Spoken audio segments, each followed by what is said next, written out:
사도행전 1장 1절에서 5절입니다. 오 데오빌로여, 예수님께서 행하시고 가르치기 시작하신 모든 일에 관하여 내가 작성한 이전 보고서는 그분께서 친히 택하신 사도들에게 성령님을 통해 명령들을 주신 뒤에 들려 올라가신 날까지의 일을 기록한 것이라. 그분께서 순환을 받으신 뒤에 또한 자신이 살아계심을 절대 확실한 많은 증거들로 그들에게 보여주시고 40일 동안 그들에게 보이시며 하나님의 왕국에 관한 것들을 말씀하시고 또 그들과 함께 모이사 그들이 예루살렘을 떠나지 말고 아버지의 약속하신 것을 기다리라고 그들에게 명령하셨느니라. 그분께서 이르시되 그 약속하신 것에 대해서는 너희가 내게서 들었나니 참으로 요한은 물로 세례를 주었으되 너희는 이제부터 많은 날이 지나지 아니하여 성령님으로 침례를 받으리라 하시니라. 아멘. 작년부터 이스라엘과 이란 간의 핵 합의를 위해서 지루한 게임이 지금 계속되고 있는 중입니다. 근데 이상한 거는 이 협상에서 미국이 빠져 있다는 겁니다. 반면에 중국과 러시아는 거기 들어가서 지금 분탕질을 치고 있습니다. 세상 돌아가는 것을 보면 정말 성경 말씀이 한치의 오차도 없이 맞아 떨어지고 있다는 것을 우리는 보게 됩니다. 올해 중동에서 전쟁이 일어날 거냐? 이거는 세계의 초미의 관심사입니다. 올해 일어난다고 못 박을 수는 없겠지만은 전쟁이 앞으로 중동 지역을 비롯해서 몇 차례 큼지막한 것들이 있다는 것은 확실합니다. 성경에 그렇게 말씀하고 있기 때문입니다. 성경에 어디 그런 게 있냐? 제가 몇 구절 말씀드릴게요.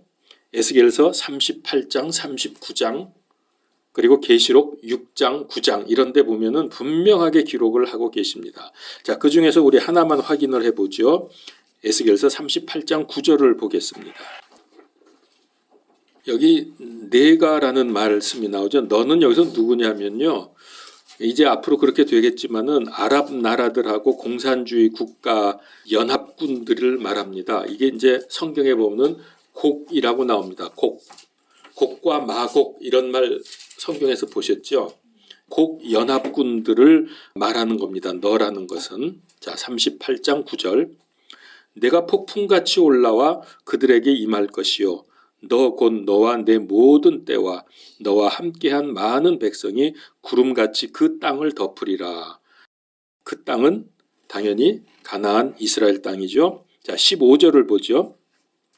내가 내 처소를 떠나 북쪽 지역에서 나오리니 너희와 및 너와 함께한 많은 백성 곧 말을 탄 모든 자들과 큰 무리와 강한 군대라. 군인들이 진격을 해옵니다. 16절. 내가 그 땅을 덮는 구름같이 내 백성 이스라엘을 치려고 올라오리니. 여기 분명히 나오죠. 이렇게 구름같이 몰려와가지고 이스라엘을 치려고 온다고 합니다. 그 일이 마지막 날들에 있으리라. 자, 마지막 날들 지금 이때입니다.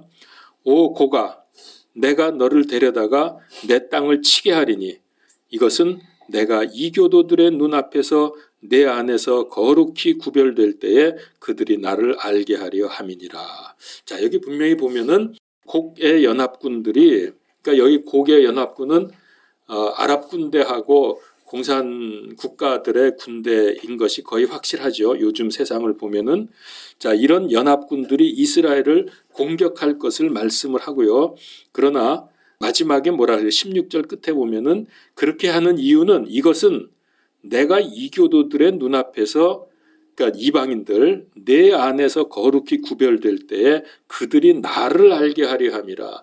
이 전쟁을 통해서 하나님이 살아 계시다는 것을 알게 하시기 위해서. 어떻게 가능할까요, 이게? 이스라엘은 아주 조그만 나라입니다. 군대 숫자도 별로 많지 않습니다. 그런데 이 어마어마한 아랍과 공산주의 국가들이 힘을 합해서 공격해 오는데 그 모든 걸 다 물리쳐요. 그러면 세상 사람들이 어떻게 생각할 겁니까? 야, 저들이 믿는 하나님이 진짜 있나 보다. 야, 저들의 하나님이 전능하신가 보다. 늘 우리가 하나님에 대해서 그렇게 말을 하니까요. 그렇게 해서 나를 알게 하려 함이라. 그러니까 이스라엘이 이기게 되어 있는 거예요. 어떤 전쟁에서도. 자, 요즘 미국과 중국과 러시아, 중동 나라, 우리나라, 뭐 세계 정세를 보면은 모든 게 지금 흘러가는 게 보이죠? 세계 단일 정부를 만들기 위한 수순대로 진행되고 있다는 것을 부정할 수가 없습니다. 모든 게 다 지금 그렇습니다. 심지어는 팬데믹 현상, 바이러스 팬데믹, 이것도 다 그 수순에 들어가는 것이 여러분 느껴지지요. 미국의 그 파우치가 지금 오미크론까지 나왔는데 오미크론 다음에 더 강력한 것이 나올 거라고 말을 했어요. 다 자기들이 만들어서 퍼뜨리고 북치고 장구치고 다 하는 거예요 지금. 그거 왜 그렇게 하느냐? 이렇게 사람을 옥죄고 만나지 못하게 하고 눌러서 자기네 말을 듣게 해서 결국은 단일 정부, 세계 단일 정부를 만들어가는 과정에 있습니다. 정치, 경제, 사회, 문화 모든 게 지금 그렇게 되고 있습니다. 자, 이럴 때 특별히 우리는 복음 사역을 위해서 쓰임받도록 준비해야 하고 영적 생활에 성공을 해야 하겠습니다. 자, 이런 시대에 믿는 사람들이 어떻게 해야 할까? 물론 계시록에 잘 나오고 있습니다만은 이런 시대에 우리가 꼭 보아야 할 책이 뭐냐면 사도행전입니다. 사도행전에 잘 나와 있습니다. 사도행전에 보면 여러분 내용들이 대체로 뭡니까? 예수님의 제자들은 복음 전파를 위해서 소아시아, 유럽 지역까지 공략을 합니다. 그래서 복음을 전하고 교회를 세웁니다. 그러면은 이 반대하는 유대인들은 제자들을 쫓아다니면서 방해하고 핍박을 합니다. 이게 사도행전에 쭉 진행되는 역사거든요. 그래서 이 사도행전의 스토리를 보게 되면 이제 제가 사도행전에 대한 전반적인 그 흐름을 좀 말씀을 드리려고 하는데요. 1장, 2장에서 기도에 전념한 제자들에게 성령께서 임하시죠. 그러니까 그 박해 속에서도 복음이 선포가 됩니다. 순식간에 15개국에 복음이 확산이 되는 것을 우리는 여기서 보게 됩니다. 그게 어느 정도냐? 6장 7절에 보면은 하나님의 말씀이 자라나서 예루살렘에서 제자들의 수가 크게 늘어나고 제사장들의 큰 무리도 믿음에 복종하니라. 놀랍지 않습니까? 제사장들이 누굽니까?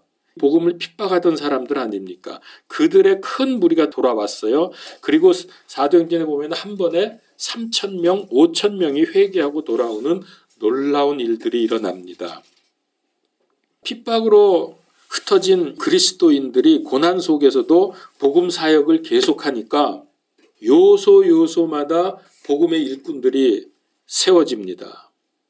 7장에서 스데반, 8장에서 빌립, 9장에서 드디어 바울. 인물들이 막 세워지는 거예요. 그래서 핍박과 고난은 복음의 찬스다. 오히려 이럴 때 더 복음은 확실하게 확산이 됩니다. 그리고 10장에서 고넬료를 통해서 이방으로 복음이 전해지기 시작했죠. 그리고 11장에서 바울이 세워지니까 12장에서 마귀가 헤롯을 앞세워가지고 더 세게 교회를 탄압합니다. 감옥에 가두고 때리고 난리가 났습니다.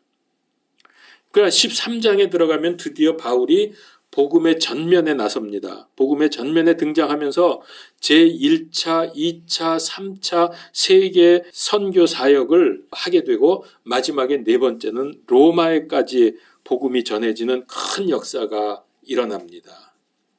그 핍박 속에서 이런 일들이 막 일어나는 거예요. 사도행전 보시면 알지만은 16장에서는 감옥에서도 막 기적이 일어나서 지진이 일어나더니 감옥 문이 열리고 잡혀있던 사도들이 나가서 복음 또 전하고 뭐 이런 굉장한 일들이 일어납니다.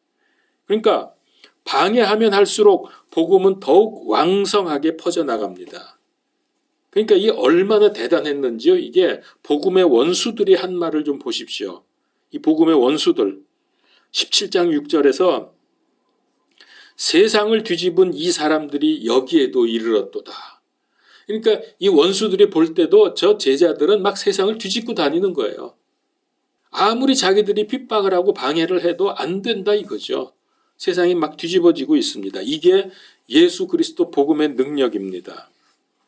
19장에 들어가면은 에베소에서 이 복음 때문에 폭동이 일어납니다.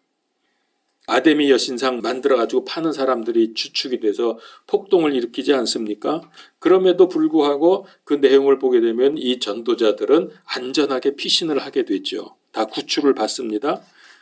드디어 마지막에 우상과 마귀의 본거지인 로마에까지 복음이 전해졌습니다.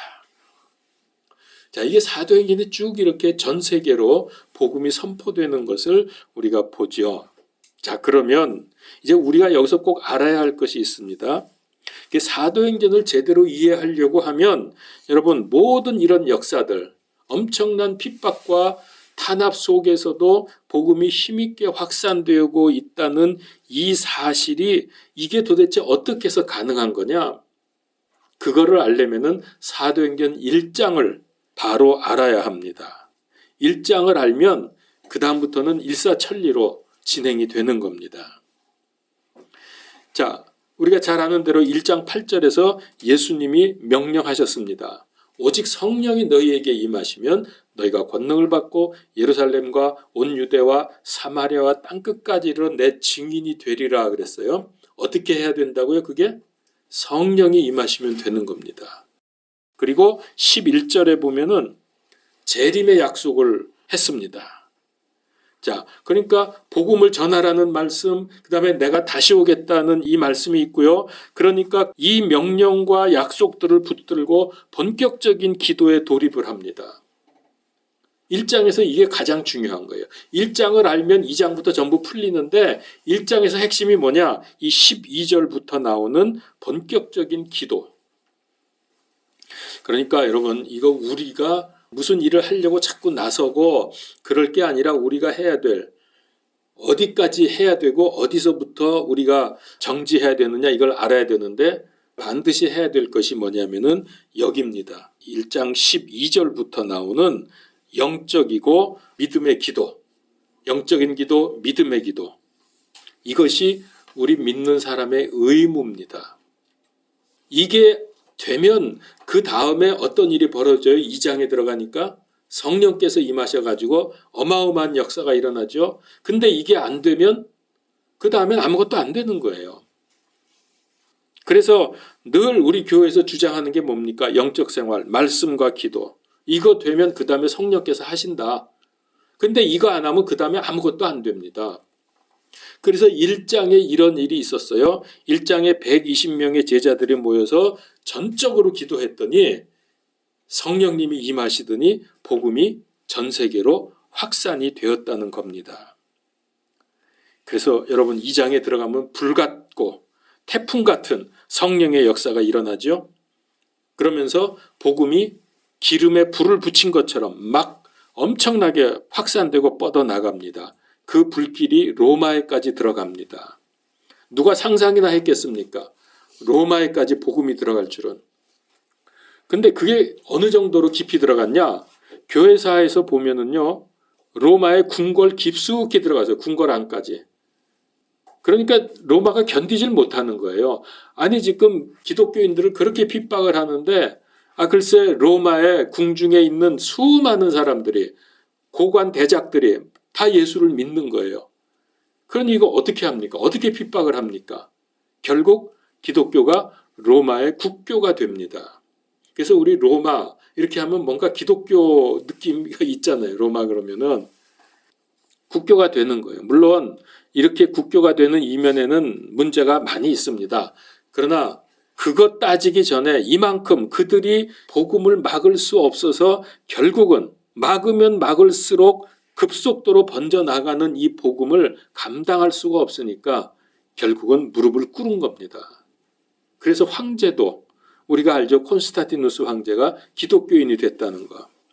그 정도로 복음의 능력이 있다는 거죠. 초대교회 역사를 우리가 알아야 하는 이유가 뭐냐? 초대교회는 벌써 지금부터 2000년 전 아닙니까? 그때의 역사를 우리가 알아야 하는 이유는 이제 마지막 때에 반드시 그때의 역사, 일어났던 일들을 적용을 해야 하기 때문입니다. 말씀 읽고 기도해서 영안이 열려야 합니다. 그게 1장입니다. 이게 반드시 돼야 돼요. 이게 우리가 해야 되는 겁니다. 만약에 그렇지 않으면 점점 더 강하게 역사하는 마귀의 속임수에 넘어갈 것입니다. 그리고 비진리가 진리인 줄 알고 거짓이 사실인 줄 알고 거기에 끌려가다가 멸망당하는 겁니다. 우리가 지금 오늘날 세상을 볼 때 눈을 똑바로 뜨고 영안을 열고 제대로 볼 줄 알아야 돼요. 지금 아무거나 다 믿으면 안 됩니다. 마지막 때의 치열한 영적 전쟁에서 승리하기 위해서 우리는 영적 무장을 해야 합니다. 그거 필수입니다. 그게 에베소서 6장 10절에서 20절에 보면 잘 나오죠. 9절만 알아두시면 됩니다. 에베소서 6장 10절에서 20절에 보면 영적 전쟁에 대한 아주 세밀하고 우리가 준비해야 될 것들 어떻게 해야 되는지를 잘 말씀을 하고 있습니다. 자, 그래서 1장이 안 되면 그 이후의 모든 복음과 교회의 역사를 이해하지 못합니다. 자, 오늘 본문의 1절, 2절을 읽으면서 사도행전은 이게 보니까 내가 작성한 이전 보고서는 이게 뭐죠? 이전 보고서가? 누가복음서죠. 이 1절, 2절 읽으면서 사도행전의 저자는 누가구나. 그리고 이게 누가복음의 후편이구나. 이렇게 하고 지나가면 읽으나 마납니다. 누가복음서는 예수 그리스도의 사역과 교훈을 기록한 것이고요. 사도행전은 부활하신 예수님 이후에 예수님께서 보내신 성령님의 역사로 구원과 생명의 복음이 어떻게 확산되었는지, 어떻게 전파되었는지를 보여주는 게 사도행전입니다. 그래서 우리가 이것을 보면서 내가 복음을 어떻게 적용하고 살 것인지, 그래서 이 복음을 가지고 내가 어떤 활동을 할 것인지 이걸 배우는 게 사도행전이에요. 그러면서 실제로 움직이는 축복을 누리시기 바랍니다. 그냥 아는 것이 아니라 와 대단하다 이게 아니라 어떻게 해요? 실제로 움직이는 축복을 누려야 합니다. 이 마지막 때는 특별히 그렇습니다. 초대교회 사도들하고 제자들이 놀라운 역사를 일으킬 수 있었던 것은 뭘까요? 그 핵심이 뭘까요? 어떻게 해서 그들은 그 엄청난 핍박과 탄압 속에서 이렇게 세계를 향해서 복음을 전할 수 있었을까요? 그건 간단합니다. 복잡한 공부를 많이 해야 되는 거 아니에요. 예수 그리스도가 누구신지 잘 알았기 때문입니다. 그거 알면 복음의 역사가 일어납니다. 그게 누가복음서입니다. 누가복음서 보면은 예수님이 누군지를 정확히 우리가 알 수 있어요. 그래서 누가복음서 9장 18절에 예수님께서 제자들에게 물으셨습니다. 사람들이 나를 누구라 하느냐? 그리고 그러면 너희는 나를 누구라 하느냐? 물었어요. 왜 물었을까요? 예수님이 누구인지를 정확히 제자들이 알기를 원해서 그런 거예요. 그것은 곧 우리에게도 향한 질문입니다. 예수님이 지금도 우리를 향해서 너희는 나를 누구라고 지금 생각하느냐? 내가 누구게? 지금 그러고 계시는 거예요, 예수님이. 그랬더니 베드로가 뭐라고 답변했냐면은 하나님의 그리스도시니이다. 하나님이 보내신 그리스도 메시아라고 답변을 했어요. 가장 정확한 답변이죠. 구약 전체에서 예언했던 메시아, 사람들을 통해서, 사건들을 통해서, 제사 제도를 통해서, 그리고 절개를 통해서 끊임없이 오시리라고 말씀하셨던 메시아, 그분이 오셨습니다. 예수 그리스도입니다. 그래서 예수님은 그리스도시고 메시아입니다.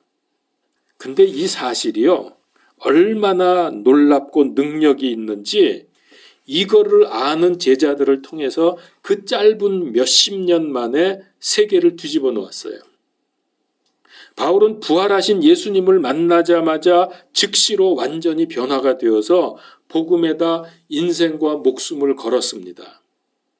역사적으로 수많은 선교자들, 믿음의 선배들이 예수 그리스도의 복음 때문에 인생이 뒤집어졌습니다. 예수 그리스도의 이름으로 충격을 받아야 합니다. 충격을 받으면 어떤 생각이 드느냐? 아, 지금까지 알았던 예수님은 그런 정도가 아니구나. 예수 그리스도 안에 모든 축복, 모든 능력, 모든 지혜가 다 들어있구나. 이게 깨달아지는 거예요. 이게 가슴으로 깨달아져야 돼요. 지식으로 깨달아지는 게 아니라 가슴으로. 이게 깨달아지니까 어떤 일이 벌어집니까? 무식하고 힘없고 무시당하던 갈릴리의 어부들, 미움받던 세리들이 감히 교권자들 그리고 로마 정부에 도전을 해서 이겨버렸습니다. 이게 복음의 능력이거든요. 자, 제가 묻습니다. 참 무서운 사람이 누굽니까? 참 무서운 사람은 소방관입니다. 물불 안 가리니까. 더 무서운 사람은 누굽니까? 소경입니다. 눈에 뵈는 게 없어서. 진짜로 최고로 무서운 사람은 누굽니까? 예수 그리스도 복음 가진 사람입니다. 이들은 세상이 감당하지 못한다고 했습니다. 그 성경이 그렇게 말씀하세요. 히브리서 11장 38절에 이런 사람은 세상이 감당하지 못하느니라. 이런 사람이 어떤 사람? 예수 그리스도가 누구인지를 정확히 가슴으로 아는 사람. 이런 사람은 세상이 어떤 권력, 어떤 힘과 무엇을 가지고도 감당이 안 돼요. 죽이면 죽으면서 복음 전하죠. 순교자들이 그렇게 많이 나오죠. 때리면 그 누구예요? 우리나라 그 옛날에 최봉석 목사님, 일제시대 때 목사님인데 최봉석 목사님, 그 이제 그 본명이고 우리가 보통 최권능 목사님이라고 그렇게 알고 있는데 이분은 순사에게 잡혀가서 얻어 터지면 한 대씩 맞을 때마다 비명을 지르는데 뭐라 그러느냐? 예수 맞을 때마다 예수 그런대요. 그래서 나중에 물어봤대. 그 일본 순사가 너 그거 무슨 소리냐 그랬더니 내 안에는 예수가 가득 차 있기 때문에 치면은 예수가 튀어나온다고. 얼마나 멋있습니까? 이런 사람은 세상이 감당을 못해요. 바울이 그랬죠. 사도행전 20장 24절 나의 달려갈 길을 기쁨으로 마치고 내가 주 예수로부터 받은 사역 곧 하나님의 은혜의 복음을 온전히 증거하기 위해서 나의 생명을 조금도 아끼지 아니하노라. 여러분, 밥은 대강 먹어도 돼요. 그러나 그리스도는 확실하게 알고 확실하게 말해줘야 됩니다. 나에게 예수 그리스도께서 있는데 무엇이 겁나는디? 겁날 거 하나도 없어요. 쓰임받는 복음의 일꾼 되기 원하십니까? 원합니다. 가정이 복음화되기를 원하십니까? 아멘. 복음 전도자가 되기 원하십니까? 하늘에 큰 상급 받기를 원하십니까? 여러분 만약에 그렇다고 하면 가정 살리고 쓰임받는 일꾼이 되도록 제일 먼저 뭐 해야 돼요? 맹렬하게 기도하십시오. 그게 사도행전 1장이라니까. 가정에서 남편과 자식들의 마음을 얻기 위해서 노력하십시오. 이건 순서라기보다는 동시에 해야 될 일입니다. 마음이 열려야 복음을 받기 쉽기 때문입니다. 그러니까 신앙 양심상 복음의 기본 그리고 예배 이런 것에 위배되지 않는 것이라면 양보하면서 그들을 살려야 합니다. 그들의 마음을 얻어야 합니다. 제가 서울역에 피켓을 들고 나갔는데 나보고 어떤 사람이 이렇게 오더니 그 앞에 써 있는 거 보고서요. 죽음이 끝이 아닙니다. 예수 그리스도 믿으세요. 이 말을 저보고 설명해 달라 그러더라고요. 이게 무슨 말인가 설명해 달래. 그런 사람이 있었어요. 그래서 복음을 이제 간단히 설명을 해줬죠. 그리고 나서 이제 이 사람은 복음에 대해서 좀 앞으로 더 교육을 시켜야 되겠다. 그래서 하나님의 사람으로 만들어야 되겠다 생각을 하고 전화번호를 주고 받았어요. 그래서 전화하라고 나한테 언제든지. 전화가 안 와. 그래서 제가 한 2주간쯤 지난 후에 전화를 했어요. 그래가지고 남영역에서 만났습니다. 저녁 식사를 같이 하면서 복음을 전했죠. 이 사람이 복음을 다 듣더니 갑자기 화를 내는 거예요. 뭐라 그러냐면은 선행과 의로운 삶으로 구원받지 못한다면 나 안 믿어요 그러더라고. 마음이 얼마나 강팍한지 대화하면서도 느꼈어요. 자기 의로 가득 차 있는 사람입니다.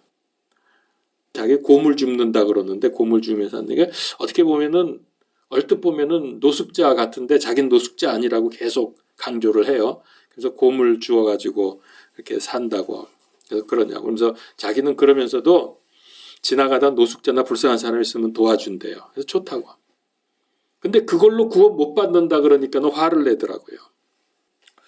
그래서 제가 이렇게 말하고 헤어졌습니다.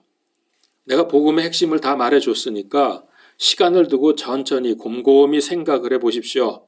그리고서 믿어야겠다고 생각이 들면은 나한테 전화하십시오. 그러고서 헤어졌어요. 지금 우리가 느끼고 있지만은 기독교 복음 박해 시대가 이미 시작되었습니다. 진행 중에 있습니다. 이게 단지 권력에 의한 것만이 아닙니다. 사람들이 생각이 지금 그렇고요. 여러분 전도해 보면은 그들의 눈초리나 얼굴 표정이나 몸짓이 복음을 매우 싫어하고 미워합니다. 마지막 때에 많은 현상들과 징조들이 일어나고 있어요. 지금 이 시대에 여러분 예수님 믿으면서 편안하게 믿으려고 한다면 그건 가짜일 수 있습니다. 나 가짜 아닌가 한번 생각해 보세요. 왜 그러죠? 왜 편안히 믿으면 가짜일 수 있다고요? 복음의 사람은 고난을 당하는 게 맞습니다. 많은 성경 구절들이 이걸 말씀을 합니다. 예수님께서 너희가 환난을 당할 것이나 담대하라 말씀하셨어요. 뭐 그런 말씀은 수없이 많습니다. 고린도후서 4장 7절에서 11절 찾아봅시다. 고린도후서 4장 7절에서 11절. 그러나 우리가 이 보배를 질그릇 안에 가지고 있나니 이것은 뛰어난 권능이 하나님에게서 나며, 이 질그릇은 우리 육체를 말하는 겁니다. 하나님에게서 나며 우리에게서 나지 아니하게 하려 함이라. 우리가 사방에서 고난을 당하나 괴로워하지 아니하고 난처한 일을 당하나 절망하지 아니하고 핍박을 받으나 버림받지 아니하며 거꾸로 뜨림을 당하나 망하지 아니하고 우리가 항상 주 예수님의 죽으심을 몸에 짊어짐은 예수님의 생명 또한 우리 몸에 나타나게 하려 함이라. 살아있는 우리가 예수님으로 인하여 항상 죽음에 넘겨짐은 예수님의 생명 또한 우리의 죽을 육체 안에 나타나게 하려 함이라. 이게 죽는다는 표현까지 하고 있잖아요. 우리 믿는 사람은 여기 있는 대로 사방에서 고난당하지요. 난처한 일을 당하지요. 핍박받죠. 버림받죠. 심지어는 죽음에 넘겨지죠. 그래도 괜찮다는 거예요. 세상에 그 누구도 어떤 권력으로도 그리스도의 능력을 가진 사람에게는 당하지 못합니다. 바리새인, 사두개인, 로마 황제, 그리고 역사적으로 어떤 힘으로 눌러도 안 됩니다. 누르면 누를수록 더욱 복음의 능력이 나타나서 전파가 됩니다. 아니 도대체 예수 그리스도가 누구길래 이렇게 놀랍습니까? 누군데 이렇게 아무도 그 어떤 권력으로도 감당할 수가 없습니까? 누구예요 예수님이 도대체? 너희가 믿는 예수님이 누구냐고 물어보면 뭐라고 답변할 거예요? 십자가에서 죽었다 부활했으니까 믿으면 구원받아 그럴 거예요? 그거 맞죠? 맞는데 사람이 하나님을 떠나서 방황하고 멸망하는데 하나님을 만날 수 있는 유일한 길 참 선지자입니다. 죄 때문에 멸망하는 인간의 죄 문제를 해결해 주신 참 제사장입니다. 우리를 넘어뜨린 마귀로부터 해방시킨 참 왕이십니다. 그분을 우리는 그리스도라고 말합니다. 예수님은 그리스도입니다. 살아계신 하나님의 아들입니다. 그 능력으로 모든 문제를 다 해결해 주셨습니다. 그리고 예수 그리스도는 만왕의 왕, 만주의 주로서 부활하셨습니다. 그래서 우리 믿는 사람들도 비록 육체는 죽을지라도 그분이 부활하신 것처럼 다시 살아나서 하나님의 백성, 하나님의 자녀가 된다는 이 분명한 소망이 있기 때문에 우리는 예수님을 믿습니다. 부활과 천국, 우리의 최고의 소망이고 최고의 확신이고 진리입니다. 요한복음 10장 30절에 나와 아버지는 하나이니라. 이 예수님의 본체는 하나님입니다. 요한복음 14장 9절에 나를 본 자는 아버지를 보았거늘. 예수님은 하나님이신데 동정녀 탄생을 못 하시겠어요? 부활을 못 하시겠어요? 그보다 더한 것도 얼마든지 하실 수 있죠. 하나님이신데. 그런데 사람들이 이 사실을 믿지 못합니다. 심지어는 교회 다니는 교인들도 이걸 믿지 못합니다. 심지어 이게 안 되니까, 이 예수님의 유일성을 모르니까 뭐 종교 통합을 해야 한다느니 타 종교에도 구원이 있다느니 이 WCC, NCC 거기 가입되어 있는 사람들 이딴 소리 합니다. 아니 예수님이 하나님이심을 믿지 못하는데 그 구원 받겠습니까?